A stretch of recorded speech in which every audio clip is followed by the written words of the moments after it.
Hello everyone. हाल ही में देश में हुए बड़े पैमाने पर विरोध प्रदर्शनों, विशेषकर नीट पेपर लीक और परीक्षा व्यवस्था में कमियों को लेकर हुए प्रदर्शनों ने एक बार फिर भारत के नीतिगत और प्रशासनिक हलकों में एक गंभीर बहस का जन्म दे दिया है।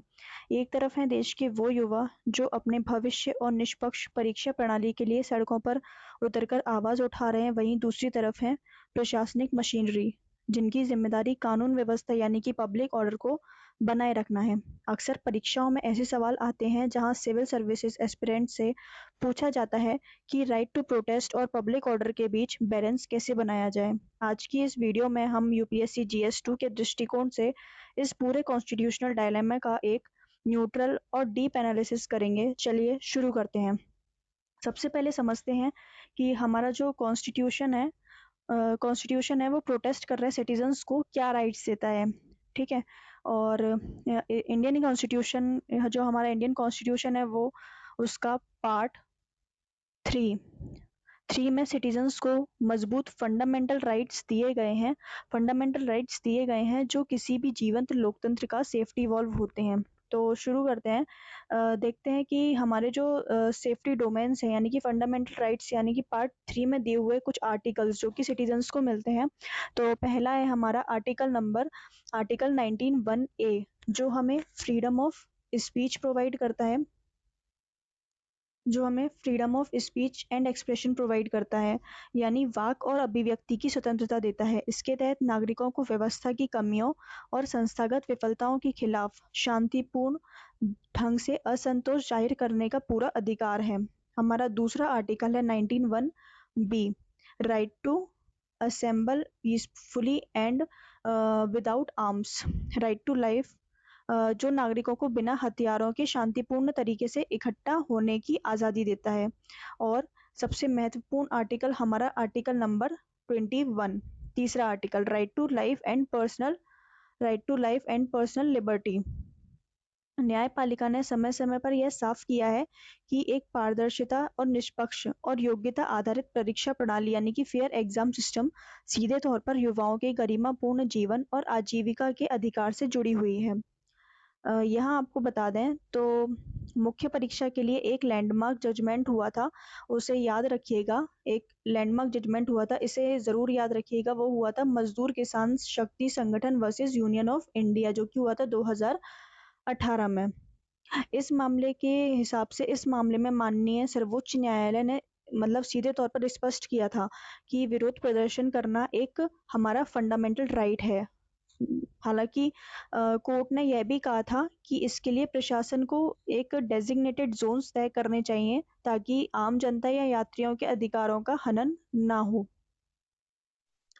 नेक्स्ट हम देखते हैं कि लेकिन जैसा कि हम जानते हैं कि कोई भी मौलिक अधिकार एब्सोल्यूट नहीं होता।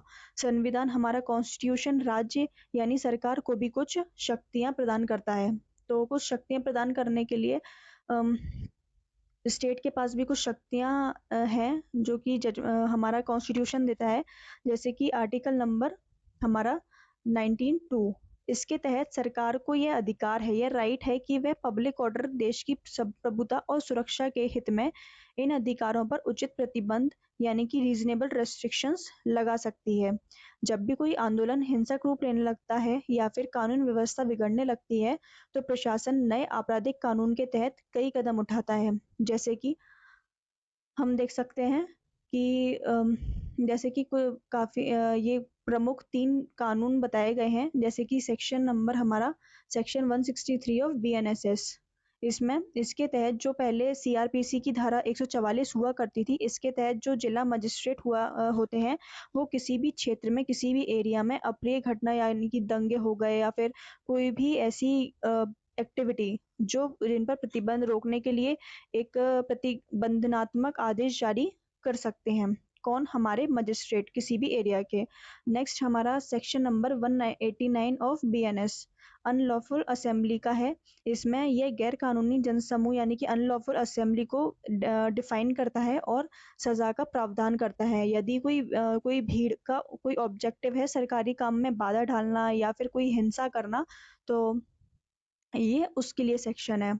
और हमारा तीसरा सेक्शन है सेक्शन नंबर 221 ऑफ बीएनएस, भारतीय न्यायिक संहिता की, बीएनएस मतलब भारतीय न्यायिक संहिता, जब प्रदर्शनकारी सुरक्षा घेरा तोड़ते हैं या लोक सेवकों यानी कि पब्लिक सर्वेंट्स को उनकी ड्यूटी करने से रोकते हैं, तब इस धारा का प्रयोग किया जाता है। या एक और महत्वपूर्ण एडमिनिस्ट्रेटिव सिद्धांत है जो कि हमारा है, हमारा doctrine of proportionality. Doctrine of proportionality, इसको हिंदी में बोलते हैं अनुपातिकता का सिद्धांत। जैसे सुप्रीम कोर्ट ने एक केस हुआ था जिसका नाम है हमारा अनुराधा भसीन केस। इस केस के तहत इस केस में क्या हुआ था, जैसे सुप्रीम कोर्ट ने अनुराधा भसीन केस में भी रेखांकित किया था। इसका मतलब यह है कि प्रशासन यानी कि एडमिनिस्ट्रेशन द्वारा की गई कार्यवाही, कोई भी इन्वेस्टिगेशन जैसे कि इंटरनेट बैन होना या धारा 163 लागू करना, केवल उतनी ही होनी चाहिए जितनी स्थिति को नियंत्रित करने के लिए अनिवार्य हो, उससे अधिक या मनमानी नहीं होनी चाहिए। ठीक है। अब इसके बाद अब बात करते हैं कि यह समस्या बार-बार खड़ी क्यों होती है। प्रशासनिक दृष्टिकोण से देखें तो बड़े पैमाने पर होने वाले पेपर लीक और गवर्नेंस फेलियर को दर्शाते हैं। इसके पीछे बहुत सारे मुख्य कारण हो सकते हैं, जैसे कि एक ओवर सेंट्रलाइजेशन होना, अत्यधिक केंद्रीकरण होना, परीक्षा आयोजित करने वाली संस्थाओं पर काम का भारी बोझ और तकनीकी सुरक्षाओं की कुछ कमियां। इस समस्या पर निपटने के लिए सरकार ने एक विशेष विधायी कदम उठाया था, जिसे हम एक इसके लिए सरकार ने कदम भी उठाए थे, जैसे कि हमारा एक public examination prevention of unfair means act आया था, जो कि ये है public examination prevention of unfair means act 2024। इसके तहत इसके नाम से जाना जाता है। यह कानून छात्रों को नहीं बल्कि परीक्षा माफिया जो होते हैं उनको, एक ऑर्गेनाइज्ड अपराध सिंडिकेट्स और धांधली में शामिल सर्विस प्रोवाइडर्स को निशान बनाता है। इसके तहत हमें उन माफियाओं को इम्प्रिजनमेंट यानी कि 3 से 10 साल की इम्प्रिजनमेंट जेल होती है, या फिर उनके फाइन लगता है 1 करोड़ का फॉर इंस्टीट्यूशन और ऑर्गेनाइज्ड ऑफेंसेस। इस चीज का कड़ा प्रावधान भी देखने को मिलता है हमें। तो फिर आगे की राह हम कैसे इसका सोल्यूशन निकालें, या इसका क्या सोल्यूशन हो सकता है। तो इसका सॉल्यूशन बताने के लिए परीक्षा प्रणाली में सुधार लाने के लिए और छात्रों को भरोसे को बहाल करने के लिए हमें अम, छात्रों को भरोसा दिलाने के लिए हमें डॉक्टर के राधाकृष्णन कमेटी के रिफॉर्म्स को देखना होगा। उनकी कुछ रिफॉर्म्स थे जिनकी सिफारिशों को सख्ती से लागू करना होगा। यही इसका एक सोल्यूशन होता है, जिसमें कि हमें देखने को मिलता है कि पहला हमारा हो जाता है डेटा सिक्योरिटी प्रोटोकॉल्स। इसमें डेटा सिक्योरिटी आ जाती है, यानी कि प्रश्न पत्रों के डिजिटल ट्रांसमिशन के लिए एक powerful powerful end to end encryption का उपयोग हो। और दूसरा हमारा डिसेंट्रलाइजेशन में परीक्षा जो संचालक होते हैं, जो उनका डिसेंट्रलाइजेशन होना चाहिए ताकि एक ही संस्था पर अत्यधिक बोझ ना पड़े। और तीसरा हमारा होता है ऑडिट एंड इंफ्रास्ट्रक्चर। इसके तहत किसी केंद्रों के बजाय मजबूत सरकारी शैक्षणिक इंस्टीट्यूशंस जो होते हैं उनके इंफ्रास्ट्रक्चर को हमें प्रायोरिटी पर रखना चाहिए। प्रशासनिक स्तर पर पुलिस और जिला प्रशासन को भी विरोध प्रदर्शनों को संभालते समय आधुनिक स्टैंडर्ड ऑपरेटिंग प्रोसीजर्स और बातचीत यानी कि मल्टीलेटरल कम्युनिकेशंस, क्या क्या बताया मैंने, एक स्टैंडर्ड ऑपरेशंस प्रोसीजर्स एसओपीज और बातचीत करने के लिए मल्टीलेटरल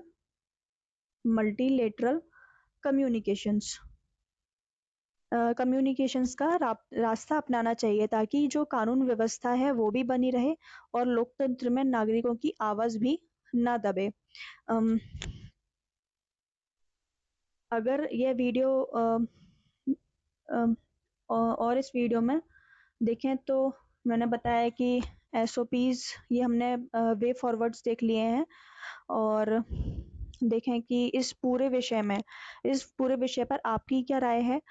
मेंस के उत्तर लेखन में आप इसे किस प्रकार प्रस्तुत करेंगे, कमेंट सेक्शन में ज़रूर बताइएगा। अगर यह वीडियो इन्फॉर्मेटिव लगी हो तो इसे लाइक करें और चैनल को सब्सक्राइब करें। Thank you so much. जय हिंद।